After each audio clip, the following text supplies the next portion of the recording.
Hey everybody, and welcome back to Sip and Talk for another dive into the deep end of, well, pretty much everything. Hey there. So, sometimes you're talking to someone about the exact same event, maybe, and it feels like you're just operating on totally different planets. Oh, absolutely. Happens all the time. It's like we think we're seeing the same movie, but maybe my screen's got a weird filter on it. Exactly, a filter. And that's kind of what we're tumbling into today, this whole fascinating idea that the way you perceive the world, the stuff you think is just objectively there. It's actually being filtered and constructed by your own unique brain.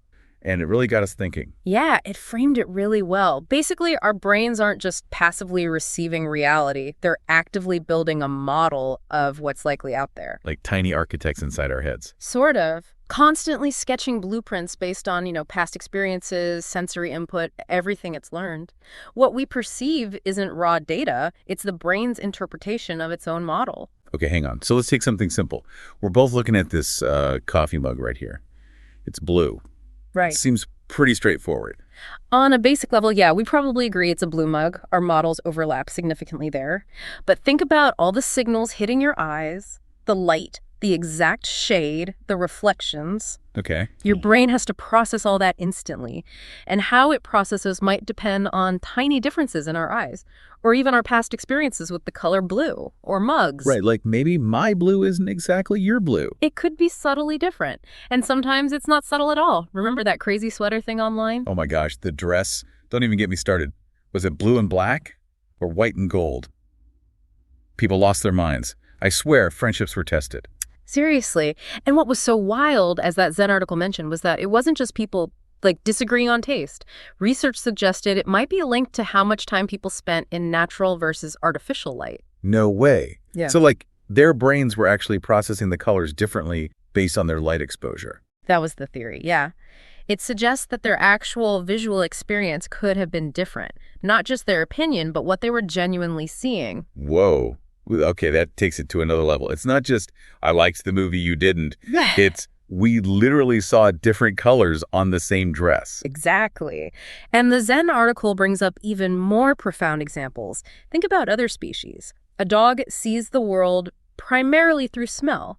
A bat uses echolocation. Right. Their whole construction of reality is fundamentally different from ours, built on different sensory inputs and brain structures. We can't truly imagine what their world looks or sounds like. It's like they're tuned into a completely different frequency. Precisely. And even within humans, there are fascinating neurological variations. The article talked about things like tetrachromacy. Tetra what now? Tetrachromacy. Some people, usually women, have a fourth type of cone cell in their eyes, potentially allowing them to see way more shades of color than the average person. 100 million colors or something, right? Instead of our measly 1 million. Yeah, something like that. Yeah, imagine that. Or synesthesia, where senses get crossed, like hearing a specific sound triggers seeing a color or tasting shapes. Okay, that's cool, but also kind of trippy. It is. But it highlights that these aren't just personality quirks. They represent real, fundamental differences in how individual brains process and perceive the world. So, if everyone's running their own custom reality software, does that mean objective truth is just, out the window? The article mentioned that phrase, the thing in itself is unknowable.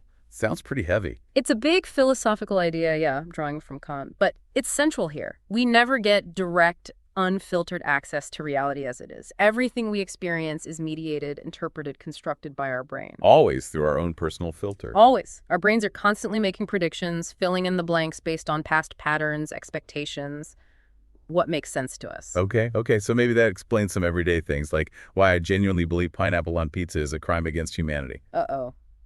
Here we go. While other perfectly reasonable people seem to enjoy it, their reality model includes pineapple plus pizza equals good. Mine definitely doesn't. That's a relatable, if controversial, example. But it points to a really important and sometimes dangerous tendency. Assuming everyone else's reality filter is identical to ours. Yeah, the Zen article warned about that, right? Oh, Judging people because they don't see things our way. Exactly. It's so easy to fall into that trap. How can they possibly think that? It's so obvious. Guilty as charged. I do that all the time. But the real challenge, and the insight the article pushes for, is to pause and try to understand why. Why does someone... Okay, yeah.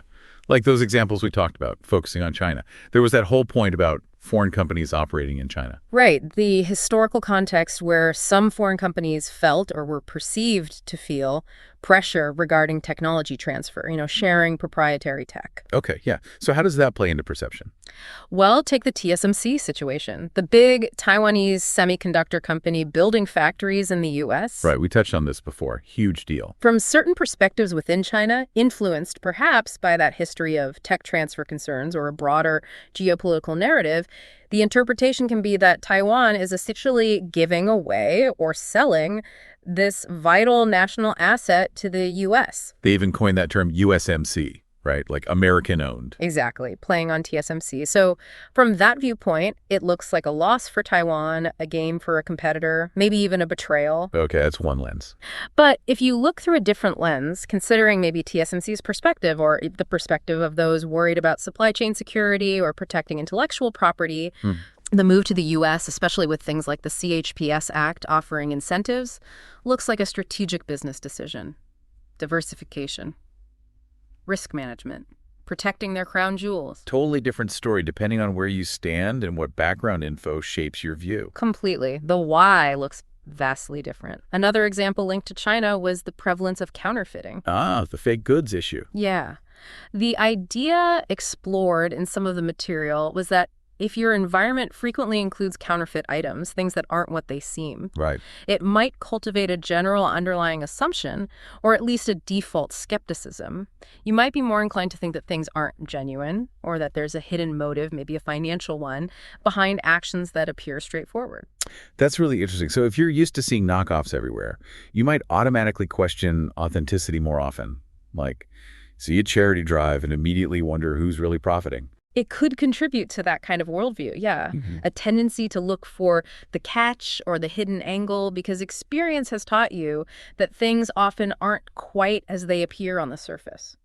Man, okay. So, digging deeper, what are the psychological gears turning behind all this? Why do we get so locked into our own perspective? Well, a huge one is confirmation bias. We just love information that agrees with us. Oh, yeah. Our brains actively seek it out, remember it better, and tend to ignore or dismiss stuff that challenges our existing beliefs. It feels good to be right. Totally. Yeah. It's like my social media feed knows exactly what I think and just keeps feeding it back to me. Super comforting, probably not super accurate all the time. It reinforces the bubble. Yep. Then there's projection bias. This is a big one. Projection bias. Okay, what's that? It's basically assuming other people think, feel, believe, and are motivated by the same things we are. We project our own internal landscape onto them. So if I'm super competitive, I assume everyone else is secretly trying to one-up me. That's a classic example.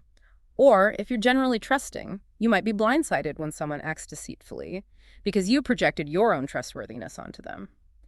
The MBA said defined it as the tendency to attribute one's own characteristics to other people. Assuming they're just like me. Assuming that if you have a certain characteristic, others will definitely have the same characteristic. Projecting your own feelings, will, and characteristics onto others and imposing them on others. Okay, I can see how that causes problems. Like me thinking everyone must hate loud chewing as much as I do. They probably don't even notice. Could be. Our brains also just simplify things. Reality is overwhelmingly complex. Tell me about it. So we use mental shortcuts, heuristics, to make sense of it quickly. But sometimes those shortcuts lead us down the wrong path, creating distorted perceptions. Makes sense. My brain needs those shortcuts just to get through the morning. What about the actual hardware, though, like our biology? Yeah, different brain regions play a role. The amygdala, for instance, is like our threat detector. The lizard brain part. Sort of, yeah. It's scanning for danger. If someone's amygdala is particularly sensitive, maybe due to genetics or past experiences, they might be more prone to interpreting ambiguous signals as hostile or negative. So they might see threats where others see nothing. Potentially, yes. It colors their perception of social interactions, for example. Then you have things like mirror neurons. The empathy neurons. They're involved in understanding others' actions and intentions and empathy, yes. But crucially, how they function is still shaped by our own experiences and cultural learning. So even our capacity to mirror others is filtered through our own lens. Wow. Okay, and then there's the whole layer of culture on top of that. Absolutely massive. Cultural frameworks provide us with default settings for interpreting the world. Logic systems, values, social norms. Like what's considered polite or rude or how you resolve conflict. Exactly. Think about cultures influenced by Confucianism, emphasizing harmony and relationships, versus more individualistic Western cultures prioritizing directness and rules. The same situation, say, a disagreement at work could be interpreted and handled in vastly different ways based on those cultural scripts. And language itself, you mentioned, the Sapir-Whorf thing. Yeah, while the idea that language completely determines thought is debatable, it definitely shapes it. The categories our language gives us, the way it structures concepts, influences how we perceive and organize reality. It's like we're all working from slightly different instruction manuals. What about bigger societal forces? Huge impact. Think about collective memory or historical trauma. A group with a history of persecution, like Jewish communities, might understandably have a heightened sensitivity to potential signs of anti-Semitism that others might miss entirely. That makes total sense. History shapes the present lens. And then there's mainstream media and education. They're powerful forces in crafting a shared reality view within a society. What history gets taught in schools, how are current events framed in the news? Compare history textbooks from different countries covering the same war. You'll often find very different narratives, emphasizing different facts, assigning blame differently. I remember being shocked, learning how differently World War II is taught in other countries compared to the U.S. narrative I grew up with.